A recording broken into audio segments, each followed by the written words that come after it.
আসসালামু আলাইকুম। অনেকদিন ধরে ভাবতেছিলাম নতুন একটা সেট আপ করবো। তো ফাইনালি আজকে সেট আপটা কমপ্লিট হইলো। এটা হচ্ছে আমার অ্যালেক্সের জন্য বানাইছি আমি। আমার যে গিয়ে নিগোনা আছে ওর জন্য একটা আউটডোর সেট আপ বানাইছি। কারণ আগে যে ইনডোর সেট আপটা ছিল ওটার ভিতরে ও প্রপারলি ভিটামিন ডি পাচ্ছিল না, মানে রোদের আলো পাই দিছিল না। এই জন্য ওর জন্য আমি একটা প্রপারলি আউটডোর সেট আপ বানাইছি। যদিও এই সেট আপের ভিতরে আমি ইউভিএ লাইট দিছি, কারণ রাতের বেলা তো আর লাইটটা পাবে না অথবা রোদের আলো পাবে না। সো তখন ও এটা দিয়ে বাস্কিং করতে পারবে। ওর ফেভারিট প্লেস হচ্ছে এই কাঠের কুড়িটার উপরে। এখানে অনেক ক্লাইম্বিংয়ের জন্য অনেক কিছু দেওয়া হয়েছে, কারণ ওরা একটু হাঁটতে অথবা গাছে উঠতে পছন্দ করে বেশি।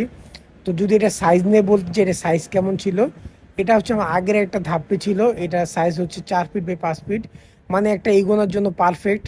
যদিও এর থেকে বড় দিলে ওর জন্য আরো ভালো হবে, বাট আপাতত যে সাইজ আছে এই তুলনায় কিন্তু এটা পারফেক্ট আছে।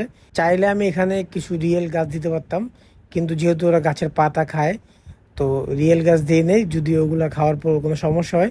কিন্তু আমি যে পরিমাণ ডালপালা দিছি, তো ওর আর ক্লাইম্বিংয়ের জন্য আর কিছু লাগবে না। যদিও এখানে সেট আপে অনেক কিছু বাকি আছে, তো সামনে আসতে দিয়ে আমি করবো, বাট ইমার্জেন্সিতে আমি এটুকু করতে পারছি।